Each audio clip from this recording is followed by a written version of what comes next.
Hello, and welcome to another video.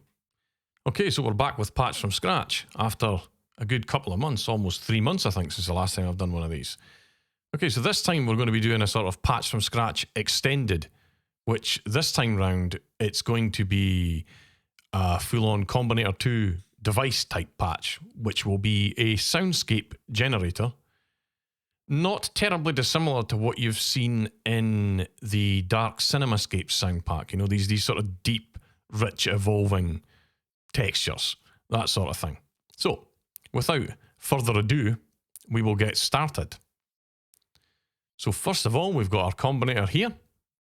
And we need to do the basic build. We'll do the internals first. We'll skin the Combinator, and then we will make a patch.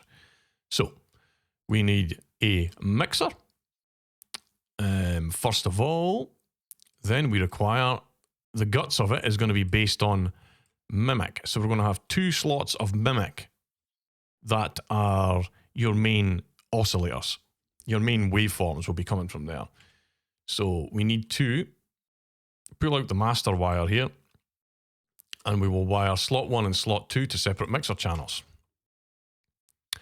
Next of all, we are going to want to get some effects on the go, so we will get a reverb, which should auto route to send one in the mixer, and a delay.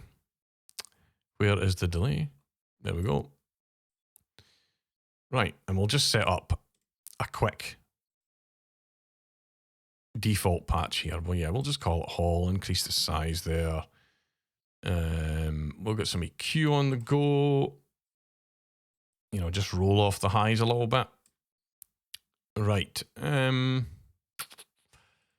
that's probably enough for the reverb. We will do the delay now. Reset this. Turn the sync off. Feedback. Get some tube distortion on the go. We'll bring that down really low because sometimes that can be a bit harsh if you use too much of it. Right, that should just give us basic reverb and delay setup. On the master here, we are going to want something like a pulverizer to give us a master filter. So hold shift when you bring that in, flip the rack, and then we'll have that so it comes after the mixer. So swap the output round there, and then input to the pulverizer there. Right, okay. So we are now ready, pretty much, to start giving this Combinator a structure and layout, right? So what I'm going to do here is I'm going to pull here's one I prepared earlier, because ultimately this is a boring process. If I sit here and painstakingly arrange all these wee knobs and sliders around and decide what is going to be there, the video is going to be an hour and a half long. So I have done this first, so I can move on and explain why I've done it. So what we'll do is we'll bring build 1 in, where we've got our, first step. Okay, so now this is the idea for slot 1.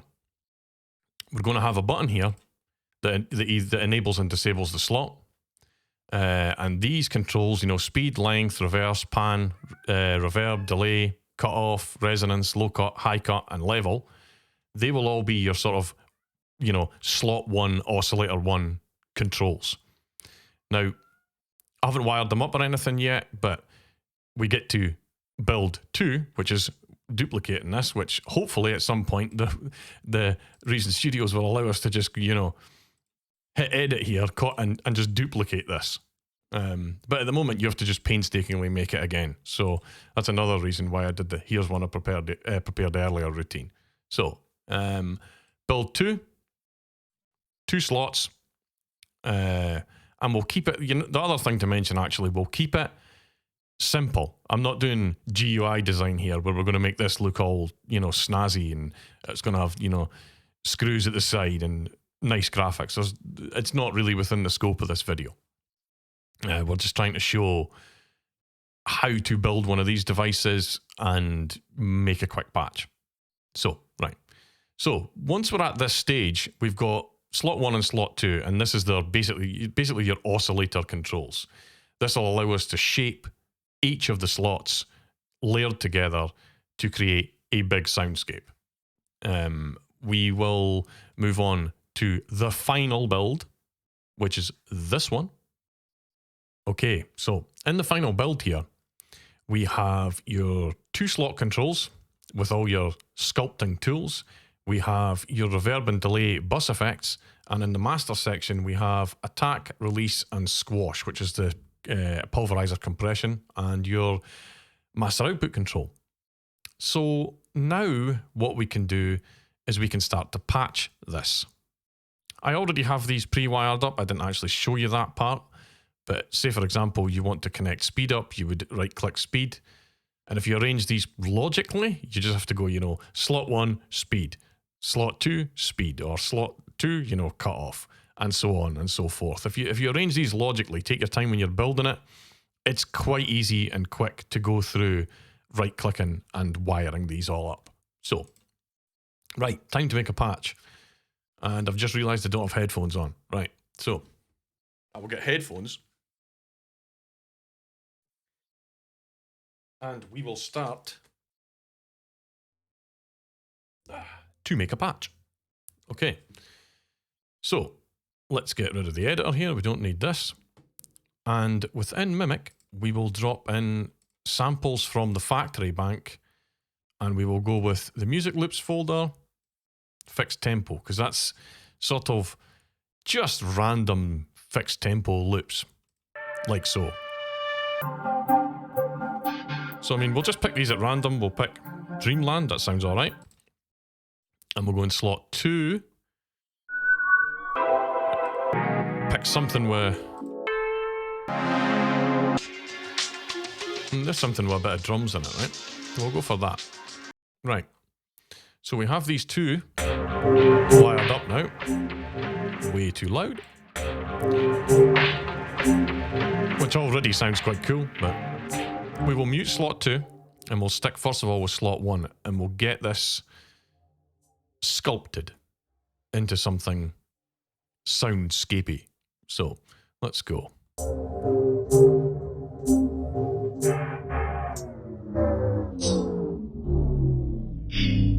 It's a great trick, this, just slowing down samples, and it just immediately sounds cool.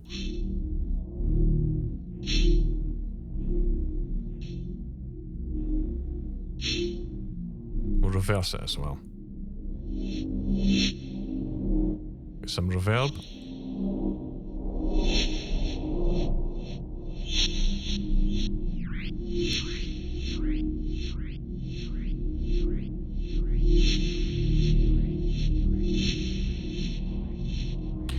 Right, that's our effects tweaked.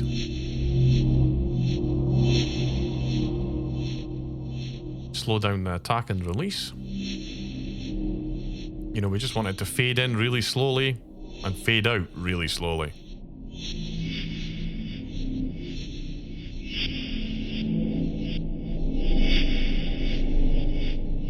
Don't know, that big hi-hat sound there might cause a problem, so what I might do is swap that sample out for something else, but we'll try layering them first and see what happens. So we've got slot 2.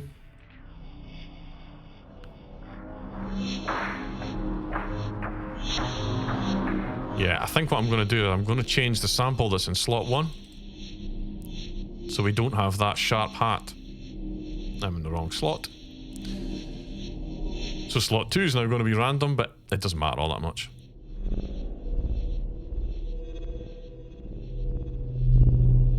This could be cool.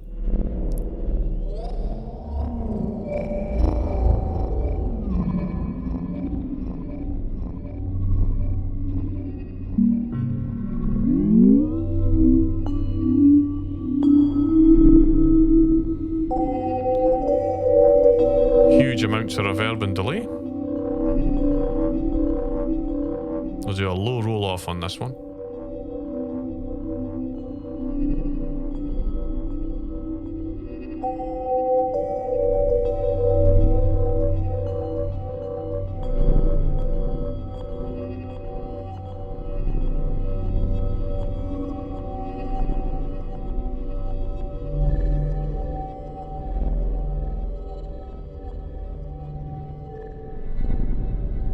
I think slot 2 is cool, but I'm going to change slot 1 again. I need something with a bit more of a hefty low.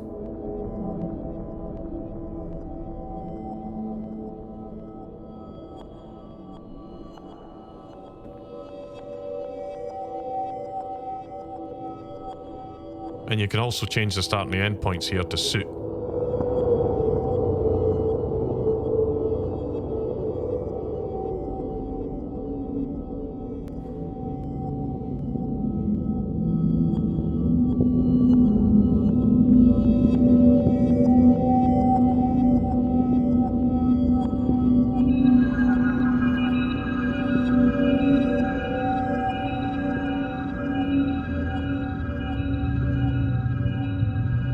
We're getting there. We're starting to get something that's resembling a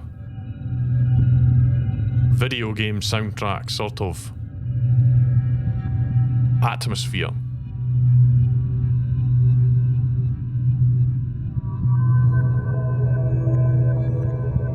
And when you're playing these patches, what typically to do is hold down a key in the lower end of the keyboard and then, you know, play the top side of the keyboard quite sporadically. You can be quite random with it. I wouldn't worry too much about what you're playing, but how you're playing it and the timing of it is important.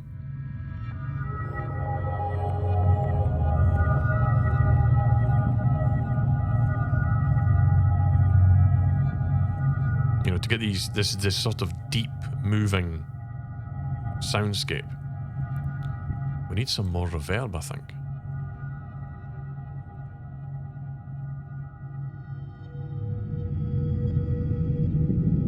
Yeah, here we go. Now this is getting into deep atmosphere territory.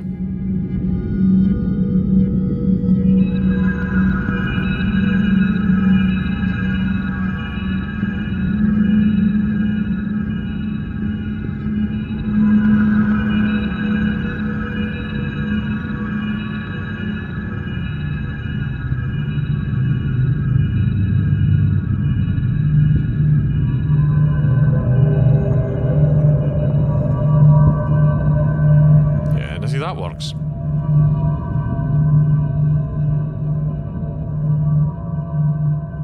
That's just getting down super low. Let's hit C3 and see where we're at.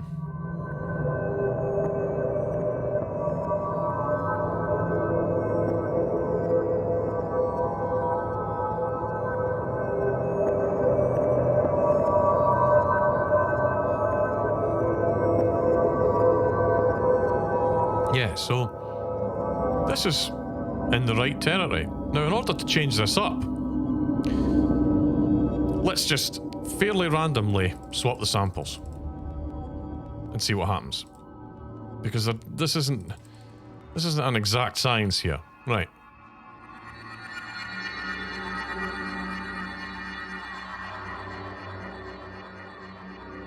You should be able to form a new soundscape quite quickly.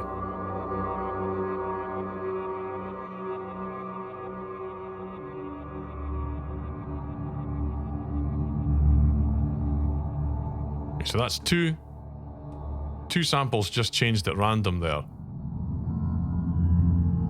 And we have a completely new soundscape with a couple of tweaks.